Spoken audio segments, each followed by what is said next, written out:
personal tin number එක එහෙම නැත්නම් tax identification number එක හදාගන්න විදිය ගැන පොඩි introduction එකක් දෙන්නම්.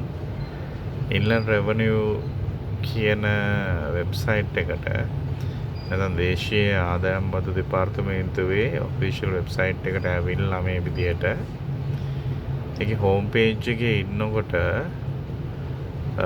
මෙතන ඔයාලට බලන්න පුළුවන් options කීපයක් තියෙනවා. right? එතකොට e-service කියන බැනර් එක ක්ලික් කරන්න. හරි.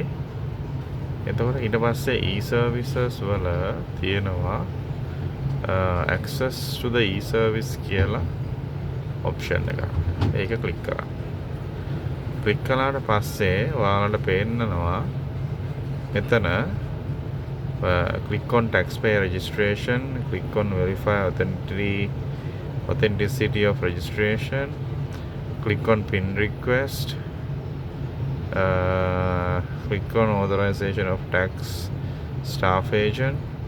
ඒ වගේ options කීපයක් තියෙනවා. right? මූලිකවම තනි එක්කෙනෙක්ට tax identification number එකක් හදාගන්න අවශ්‍ය නිසා click on taxpayer registration කියන එක click කරන්න. right? ඊට පස්සේ මෙතනින් තෝරාගන්න පුළුවන් registered company, foreign company, individual local, individual foreigner, individual child, partnership කියලා options කීපයක් තියෙනවා. මේකේ ඔයා තෝරගන්න ඕනේ දැන් ඔයාගේ tax identification number එක හදාගන්න අවශ්‍ය නිසා individual local කියන එක select කරන්න. select කළාට පස්සේ මේ වගේ ලොකු application එකක් තියෙනවා. මේකේ ඇත්තටම අර මේ රතු පාට asterisk වලින් දාලා තියෙනවා තමයි mandatory වෙන්නේ. මේ ටික fill කළා නම් හරි. හරිද? මම අන්තිමටම පාවිච්චි කරපු ටික මෙතන තියෙන්නේ. right? ඒ ටික ඔය විදිහට දාලා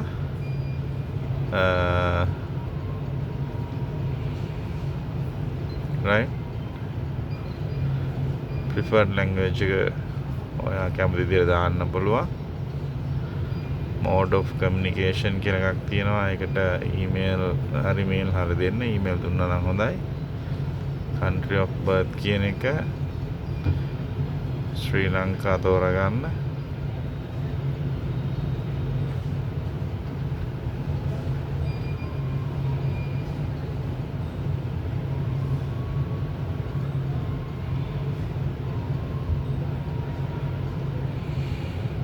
right? එතන මෙහෙම වගේ පොඩි දේවල් ටිකක් අත්තරම තියෙන්නේ. ලොකු අමාරු දෙයක් නෙමෙයි. මේ ටික මේ සම්පූර්ණයෙන්ම මේ රතු පාට තරු ලකුණු වැටලා තියෙනවා ටික අනිවාර්යෙන් ෆිල් කරන්න ඕනේ. ඒ ටික ෆිල් කළාම ඔක්කොම ෆිල් කරලා අන්තිමටම මෙතන family informations වලදීත් ඔයාගේ bank details කැමති නම් දෙන්න පුළුවන්. මෙතන ඒක mandatory කියලා අත්‍යවශ්‍යම දෙයක් කියලා නැහැ. civil status එකක් තෝරගන්න. right? ඊට පස්සේ මෙතනදී supporting documents කියලා option එකක් අන්තිමට තියෙනවා. ඒකේ supporting documents කියන එක තමයි default තියෙන්නේ. ඒකෙදි ඔයා මෙතන select කරන්න national identity card කියන එක. හරි? ඊට පස්සේ ඔයාගේ ID එකේ ෆොටෝ දෙක online හරි කොහොම හරි කමන්නේ PDF එකක් විදියට තනි එකකට හදලා තියාගෙන ලේසින් කරගන්න පුළුවන්. මේ I love PDF කියලා එකක් තියෙනවා. ඒකෙන් I love PDF එකකින් කරන්න පුළුවන්. එහෙම නැත්නම් මොකද වෙන option එකකින් ඔයාලා ඒක මේවා කරගන්නවා නම් ඊට පස්සේ ඒක මෙතනින් select files ගිහිල්ලා එතනින් තෝරගෙන මෙතන purpose of registration කියන එක අතරම ඉන්කම් ටැක්ස් ක්ලියරන්ස් වලනේ ඕන වෙන්නේ. හරි ඒක දීලා මෙතනින් නෙක්ස්ට් කළා නම් හරි. නෙක්ස්ට් කරාට පස්සේ මේකේ ආයෙනවා ඔයාගේ නම සහ අනිත් දේවල් කන්ෆර්ම් කරන්න මෙතන කැප්චර් කෝඩ් එකක් තියෙනවා. ඒක තියෙනවා ටයිප් කරන්න. ඒකයි කැප්චර් කෝඩ් එක පෙන්වන්නේ නැහැ. එතනදී රිෆ්‍රෙෂ් කියන එක දෙන්න එපා. මොකද රිෆ්‍රෙෂ් කියන එක දුන්නොත් වෙන්නේ ආයෙත් මුලින්දන් කරන්න වෙනවා. රිෆ්‍රෙෂ් කරන්න නැතුව ඒ ඔයාගේ නම සහ ඩෙසිග්නේෂන් එක ඒ ටික ෆිල් කරලා නෙක්ස්ට් කරලා නෙක්ස්ට් කරාම තමයි අර කැප්චර් කෝඩ් එක ඔයාලට පෙන්වුම් කරන්නේ.